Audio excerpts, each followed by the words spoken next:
And hey everyone, welcome back to the So You Shoot Weddings podcast. I'm here with Mackenzie Frank. Hello all. And this episode we're going to talk about how to get into the industry if you're not already in the industry. So it's just breaking into it. Maybe you have a camera at home and you want to shoot weddings. So we're going to get into how you can get into the industry basically from scratch. Mackenzie, how did you get into the industry? So I feel like my situation's kind of like a decent amount of people. I used to be terrified of the thought of shooting weddings. I was like, there's no way I can be in charge of that many people. You know, you get one chance to get everything. And I was like, with my anxiety, frick no, it's not going to happen. But a buddy of mine was like, hey, just come along to a wedding. You can be a shadow, like a third shooter. Just see if you like it, like no pressure. And that was super helpful for me because I realized like how much fun weddings could be. I just thought like, oh, you just take pictures, whatever. But no, like you're interacting with the couple. It's super fun. Like we got a beer during the day because they went to Braxton, did some portraits there. And I was like, okay, I get it now. This is really cool. And yeah, soon after that, I booked my first wedding. A lot harder than I thought. It's a lot of work, especially back then I didn't know how to make a timeline. So I literally showed up when the bride did. And I think I shot for 14 hours, which is not typical for a normal wedding day timeline. So luckily after that and doing it a little bit more, I learned how to make a timeline, which it's like usually 8 to 10 hours roughly. And yeah, that was definitely huge for me. Just seeing it and shadowing and learning like, hey, you're not just taking pictures, you're doing a whole lot of other stuff, but I don't know, it's just all part of the day. So yeah, lucky for me to shadow. Yeah, so you definitely want to start off with, if you can, zero responsibility or very, very little. So if you want to help someone, maybe help them carry some gear, but also take some photos. Like don't tell someone, yeah, I'll shoot your whole wedding and you've never done it before. Yeah. Don't do that. You'll regret unless it. You're super comfortable, unless you've been shooting something for years. Yeah. But like, definitely don't just dive into it. But I want to start off, I kind of want to go back. So I want to start with what you need to break into the industry. So if you're listening to this, I'm sure you might already be in the industry, which is great, but we're going to gear this episode just towards people who are basically, like I said, starting from scratch. So we want to go through one by one of kind of what you need and maybe what you don't need and kind of where to put money and where not to put money. So if you were starting in the industry right now and you really don't even have, you don't have a camera, the first thing I would do, obviously, get a camera. Step one. I would get a camera body. Obviously, I would probably get a zoom lens. If I had to just get one lens, it would be, especially for wedding photography or videography, just get one nice zoom lens with a pretty wide, focal length, or a pretty nice range of focal length. So like a 24 to 70 or like a 24 to 105. I think a 24 to 70 is perfect. 24 to something, like at least 70 would be good. And then I would just learn with that camera and that lens, because that's super important. Is you can get caught up in like what gear to buy. Mm-hmm. You're never going to get out of that rabbit hole. It's like, yeah, you can look up camera gear all day. You're going to want everything. A year straight and you're going to find new things. So I would just get one camera. If you learned on a Canon, get a Canon. You could probably buy a 5D Mark III now for like really cheap, because the Mark IV, is there Mark V yet or no?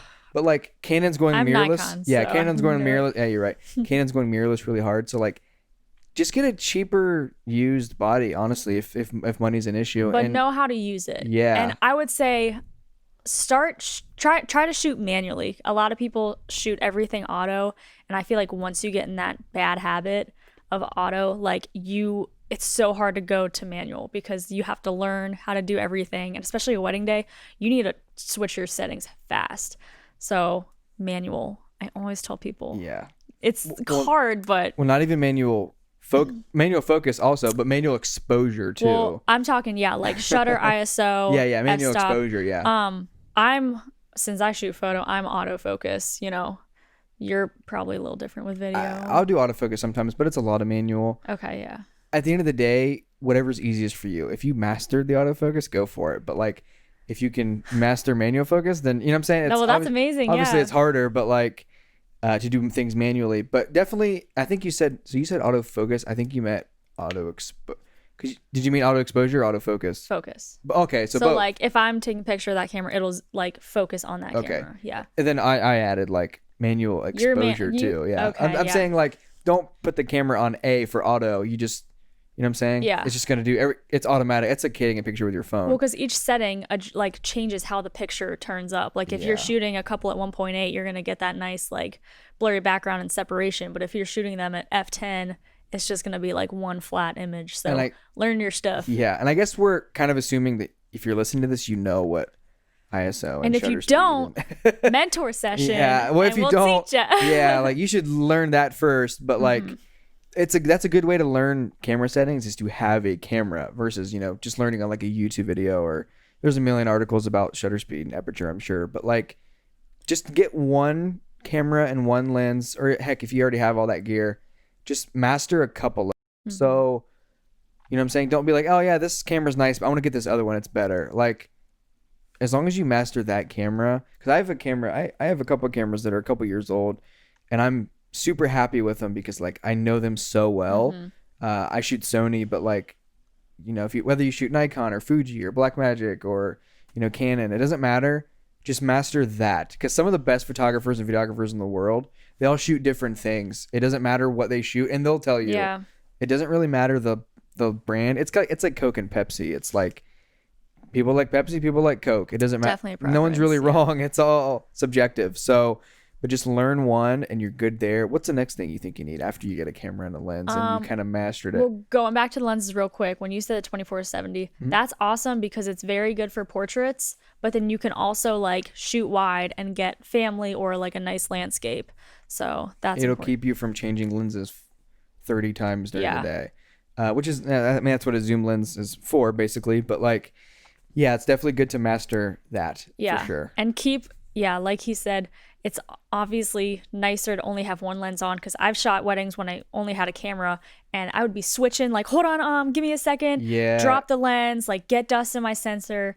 And it was just too much pressure. So the two cameras. I like to good. think I'm pretty good at switching lenses quickly, but it does take time. No matter how fast you are, it takes time. Yeah. Well, I love just like since I shoot with my two, you know, I can get a nice like vertical shot and then bring up my other one super quick and it takes a second. And that way they're not like, oh, okay, like it's hot out here. Can we go? You Yeah. know? And then the next thing, so let's say you've been shooting portraits or whatever for a couple years, but you don't know how to get into the wedding industry. So obviously you have a camera and lens and you're probably like, why did I listen to that last 5 minutes? So the next thing I would do is get a portfolio that's weddings, or at least wedding related. You know, go shoot a couple, whether it be engagement or go second shoot, or even just tag along as like an assistant for a photographer or videographer. Because me personally, if I was a bride or a groom and I found you as a photographer and you have zero wedding portfolio or yeah. even just a couple, that's a red flag to me. I don't want to hire you. Even no matter, you could be the best photographer in the world and that's great, but weddings are a completely different animal. Immediately, I see like no experience. They don't know what they're doing. Even if they do, like people like to see, oh, okay, like they've been doing this for a while, you know, they know their stuff. And obviously if you don't have wedding experience, like I said, second shoot for some, there's so many photographers and videographers and there's so many weddings every weekend. Yeah. Even with the pandemic, like people are still getting married. So it's like, it's pretty easy to find someone, and people are always looking for like assistants and second shooters. Heck, if you're really hurting for a portfolio that bad, I'm sure you could just be like, I'll work for free for like a wedding or two, like just to get experience. It could work out really, really well in the long run. Set up a styled shoot. Get like, even if friends are like starting in the card invitation industry or flowers or whatever, just make it. Like there are resources everywhere. You can go to a consignment shop and get a cool vintage wedding dress or whatever and just make it look cool and unique. And that way, you know, you have experience, your photos are showing, you're getting other people involved that are going to share your stuff. And that's how your name starts like slowly spreading out. Do you know someone who got married recently? Maybe their wedding's over. Go ask them if they want to get back in their wedding dress. They would probably love to do for that. an hour, like in a field somewhere. Like, no one has to know that wasn't a real wedding. No one cares. People see wedding dress and a groom in a suit. It doesn't matter. Like, it's you can make that look good. Like, I would totally do that. And that's, like I said, people will probably be ecstatic if you were like, yeah, I'll put my wedding dress back on. Like, that's, You know what I'm saying? I've I been mean, wanting to do that. yeah. Like last year, I still have all my entries because I think we talked about it like forever ago. But I had people enter for a contest to go back into their wedding dress for like an hour, just kind of like a very casual styled shoot, but like no pressure, just get really creative. So, and it's fun whenever that happens. Yeah, But for sure. we'll make it happen. Yeah. So I would say the next thing, I would say probably like advertising. So let's say Yeah, that, marketing yeah, let's crap say out of that yourself. let's say you have a portfolio, it's looking great, you're feeling good. How do you get people to see it? That's a huge thing. So obviously in today's day and age, Instagram, Utilize everyone's those on it. free It's resources. free. Yeah.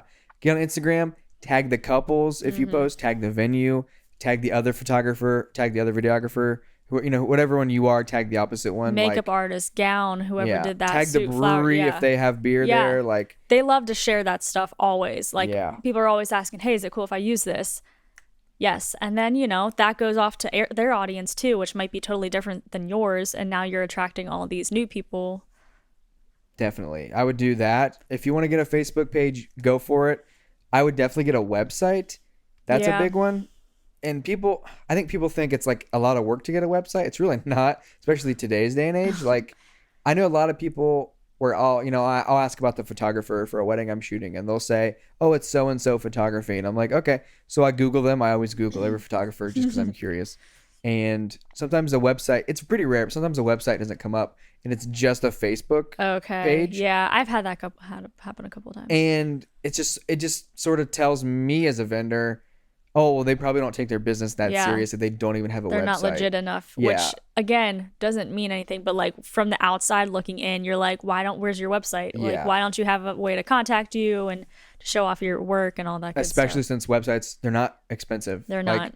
And they make it so easy for you to like drag and drop things. yeah, Why you can not? like Squarespace is great. So, and they're not sponsoring this, but like, not yet, hopefully. But like, what's a domain for a year? I feel like it's like $15 for like Yeah, to have 15 a or website 20 for a bucks. year. Which Yeah. why not? And even just buy it first and then make your website just so no one can Yeah, take it. But super easy. And also, it's so good for your business. Like, just oh my god, if you spend $100 a year on a website, you're gonna make that back so Oh, quickly in weddings. easily. It's like you have to spend. That's another thing in the industry. Like, you're gonna have to spend to make money, Yeah. especially with camera gear. Camera Without gear a is doubt. expensive.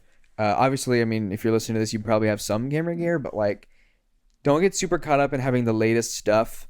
That's another thing. I buy a lot of equipment, and I really shouldn't.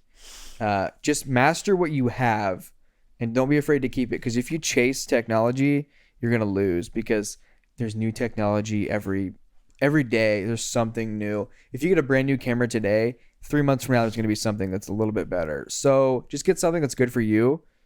Learn and it. then Yeah, master then it. build. Yeah, that's more important. So I know people that still shoot on like 35 millimeter cameras, that are 40 years old. So it's like they've mastered that camera that's 40 years old. It's maybe they don't like the newer stuff. It's all about what you have. What was that quote? I forget what it was. I don't know who said it, but it was basically like, what's the best camera? The one you have with you is the best camera. So don't worry about what you don't have. Worry about what you do have. That's really, really important. Like I said, what we say, Instagram, Facebook, website. Word of mouth has been like, even if you're doing free shoots, freestyle shoots, just make sure people have a good experience with you. Because if you're awkward, and I know it's hard to not be awkward with like strangers, because we meet new people all the time, and you instantly have to be like, all right, we're cool. Like, this is going to be easy. We're going to make you comfortable. People want to walk away from their session being like, oh my gosh, that was super fun. That was easier than I thought. Okay, it wasn't a lot of hard work. Oh my gosh, I know these pictures are going to look great. Video is going to look great. So yeah, just going in and just being positive and happy and making sure people have a good, comfortable experience with you. That's why I feel like we do so well, is because we make it easy as possible on people. Yeah, like I would say if there's one secret to like getting leads from, whether it be a bride and groom's parents who were there, like if they love you, or like let's say a bridesmaid at a wedding noticed you that you shot, a way to get like bookings like that is just be nice to people. So people are gonna see that. People are gonna remember how you made them feel more than what you say. So if I'm around a bridal party all day and I'm, I don't even have to be like bubbly and Right. fun. I could just be like, nice, to the point, quick. I can, get him in and get him out. Like, don't be rude. That goes a long way. Just be nice to people. It's going to come back in a good way. So, like I said, just be nice to people, because this industry is full of word of mouth. Yeah. I get leads all the time from, oh, the photographer recommended me. I didn't even think the photographer liked me. Like, Boom, there you go. I guess they did. Like, it's just kind of how it works. So, well, we were talking the other day, just like how like bridesmaids or parents or grandparents come up to us and they're like, you're doing such a great job. And like, obviously they haven't seen any of our work yet, but that just goes to show how important, like how we present ourselves and talk with people and run the day. That's so important, because they see that and obviously they're like, oh, like they're killing it, If you can get a lead from no one ever seeing your work, that's pretty good. So ride with that, because that's so.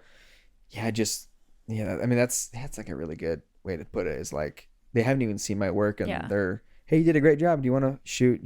Yeah. Do you do this? Wedding? And you never know what can. Yeah, you never know what can come from it. I get leads all the time from a bride will get a hold of me, or she's gonna get married. She'll get a hold of me, and she's like, oh, I was a guest at so and so's wedding. I saw you working. I never met her. Yeah. I never saw her.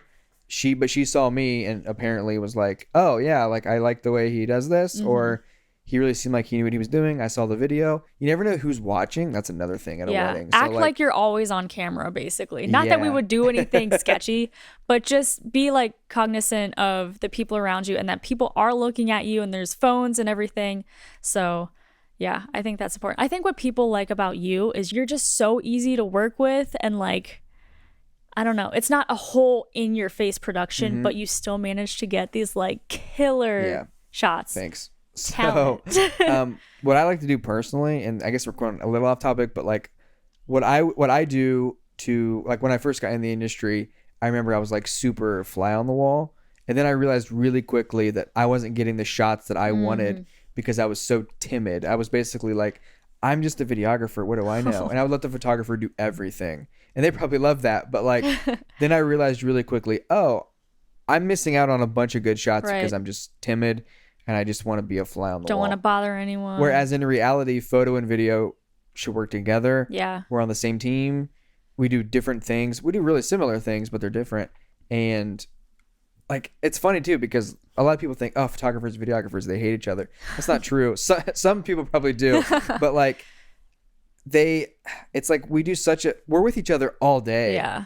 I'm with the photographer usually more than the bride. Like, even when the bride is off doing something else, let's say that, so we're like scouting out, doing. Yeah, I'm with the photographer more than, I would say, anyone on the wedding day. So it's like, it's funny how some people are like, oh, they don't get along. It's like, you should get along, because if you work in harmony with the other person, you're going to get better shots. Yeah. Trust me. Because we help each other out too. Like during the day, like we'll do a veil flip or whatever, or I'll, I can't think of any. Yeah, I'm more likely to be like, oh wait, let's hold that shot, or I don't really know if I like that. I'm more likely to say something like that if the photographer is like, if I like them, and if also like we've been working together all day. You know what I'm saying? Yeah. If I've been super awkward and quiet around them all day, then it's gonna be weird if I'm like, oh no, I don't like that shot. Like then it comes off as like, oh, like it comes off as a little more. I mean, yeah, you don't like that shot for what you do. And again, like, we are there to capture the day, but video and photo, they're different brains. Like, I don't know how you do what you do, but yeah, just when you can respect who you're working with and just be comfortable with them and be like, all right, give me like 2 minutes with them and I'll go do my thing or whatever. And don't say that in front of the couple, by the way. Don't say, I don't like that shot. Like, yeah, well, never anything negative in front of the couple. As far as they're concerned, every shot is gold. Yeah. And they look amazing. So yeah, definitely don't say that. But I'm just saying, like, photographers and videographers can get along great. And we'll have a whole episode about that later, by the way. Yeah, we got lots to talk about. Yeah, we kind of got into it a little bit there. But I would say the next thing would be how to edit your photo or video. So, heck, you can edit photos on your phone nowadays. I mean, I don't know if I like recommend doing, thousands of wedding photos on your phone, but I'm just saying, like, we have such great technology at our fingertips now. I edit everything on Final Cut X, which is a video editing software, and that's all on my laptop. I can go anywhere and edit if I want. I have a home office, which I edit, but like, it's nice that you can do it on a laptop. You don't need a giant editing suite like you did 20 years ago when you wanted to edit. So you can do that. Like Photoshop is cheap, Lightroom is cheap, Final Cut X is cheap, Adobe Premiere is cheap. Basically, you have no excuse. Yeah, like software is not expensive. So I would say any old like or any laptop in the last, I don't know, 5 or 6 years can handle Lightroom and Photoshop and Premiere and all that stuff. So to do that, and again, I would pick one of those and I'd master it. Pick Lightroom and go with it. Look up a bunch of YouTube tutorials about how to use it. That's how I learn all my stuff. So I would say that I'm like 90% Lightroom, 10% Photoshop, just for the things that you cannot do in Lightroom. But I don't know a lot about Photoshop, but I know enough to get by, and I'm still learning. And like you said, YouTube, if you have any question, you're going to find a quick video that teaches you how. Like, again, there's no excuse to not learn these things. If you want to know how to do something in Photoshop or Lightroom, YouTube's probably got a couple hundred videos on it. Someone has asked that question before, and someone's made a video about it. Covered it. So literally, you can find out pretty much anything on YouTube. So it just takes time to like, once you learn that, like I'm so much better at Final Cut X now than I was a year ago. Even though I learned on Final Cut 7 like years ago, like 10 years ago, but like you just learn and learn and learn. So like, but you probably know things on Lightroom now that you didn't even a couple months ago. There's still things that I'm like, oh shoot, I didn't know you could do this. Yeah, and it just takes time. If you use it every day or every couple days a week, like you're gonna learn new things. So again, it's kind of same thing with like camera gear. Pick the software and just go with it. Like you're gonna learn so much. Don't jump around from like brand to brand. Like, oh, I'm gonna be Nikon. Wait, no, I'm not feeling this. Like, you kind of gotta feel it, especially once you start to get invested. Trying to sell off all your equipment for one brand, Nikon, Canon, whatever. You're not gonna want to do it. You're gonna lose so much money. Yeah, go to a camera store and rent a camera. Right, I really like the Nikon. I'm gonna go rent it for a couple of days. Super cheap. It's so cheap. Even if you don't rent it, you can hold it in the store and like walk around with it. Probably like they probably couple don't care. Test shots. Yeah, like just what feels good in your hands. So. Oh, I want to talk about turnaround time. So Chris is crazy and works his butt off and somehow manages to get these dope teasers out in like a day or two. It's fast for how like good they look. Thanks. You're welcome. I try to get teasers out, if not the day after the wedding, the next day. It's so hard when we're dealing with like 4,000 images. Not only does that take a while to import them, but you have to go through and edit it down to, the 800 or so that you're going to give them, and then pick the teasers out of that and then edit those and send them. So that's why it takes me so long. But again, I know people are excited to see their photos. They just got married. They want to post it. I want them to share them instead of all the crappy Facebook phone pictures that they get tagged in. I want to see some like nice, solid images up there. So yeah, just like being aware that, people want to see these photos. They paid for them. And although teasers aren't promised in my contract or anything, I always deliver them. Yeah, it's a nice because surprise. It's fun, yeah. And go the extra mile and just do a little bit extra work. People will notice that over time. Yeah. Maybe not every couple will notice. Maybe not every couple will care. But you do it enough times, people are going to notice. People are going to care. If you say, if your contract says it's going to be done in 6 weeks, I don't know. Get it done in 4. Yeah. Get it done in 5. Surprise your couple. They're going to love that stuff. Under promise, over deliver. Yeah. They're going to tell other friends that, it was great. The communication was great. All that stuff. Just go the extra mile and you're going to be rewarded for sure. So. Yeah, basically that's all the stuff, at least that we, talked about. I think the big ones, we covered some good stuff. So if you're going to get into the industry, I guess a quick recap is like, get some equipment, go for it, master that equipment. Yes, don't worry please learn how to use it. Yeah, don't worry about what everyone else has. Get what's good for you, whether that be, maybe it's something that's really cheap because you don't have a huge budget. That's fine. You can get, like I said, used cameras for cheap nowadays that are a couple years old that are probably still great. It's all about the person behind the camera. I know that sounds cheesy. It's like a cliche, but like master what you have and you're good. And then in terms of advertising, we named after a couple. Get an Instagram profile just for your business. Don't mix it with personal. Whoopsies. Make it separate. You can get, I think, as many Instagram profiles as you want. Probably I have like 5 now. Yeah, do you? So I have a personal one and then the business one. Yeah. But so do that. Get a website, like we said. If you want to get a Facebook page, go for it. It's completely up to you. Those are free too. So after all that, I think we talked about the editing. Like so many programs are so cheap. I think everyone's got a computer now or like a tablet. I know you have your phone And if you have to edit on your phone, I guess go for it. But like, it's just so cheap to get the software to edit on a computer, and it's so much easier than editing on your phone. So then there's that. What's one of the last things we talked about? Turnaround time. Just Like turnaround time, communication. yeah. And then we also talked about like working with photographers and videographers, like, and on the wedding day, make sure you never know who's watching, so it's nice to like just be professional and stuff. Yeah. But be fun too. Like, don't be a robot. Show them you have a personality. Because again, that's how I connect with my couples, and I feel like make them so comfortable, is because like, yes, it's kind of a stressful day. You're getting married and everything, but you want it to be fun. So you make it fun for your couples, and they're going to remember that, like, oh, they told me what to do the whole day. Like, they kept us on time. Just, you want your people to trust you. That's huge. Yeah. And if you're listening to this right now and you're rolling your eyes and you're like, dudes, I already know all this stuff. I've been in the industry. I want to know more. We're beating it in everyone's heads. We'll get to that. We'll get that. So, and that'll be next week. We're going to go over a bunch of topics. Mackenzie and I have a lot of topics planned. We have a lot of episodes planned. So we'll get to that. If you think this one's, boring, because like I said, you're in the industry already and you want to know more. This. We'll get there. So we just want to say that. But otherwise, we will catch you guys next week. Catch you later. Later.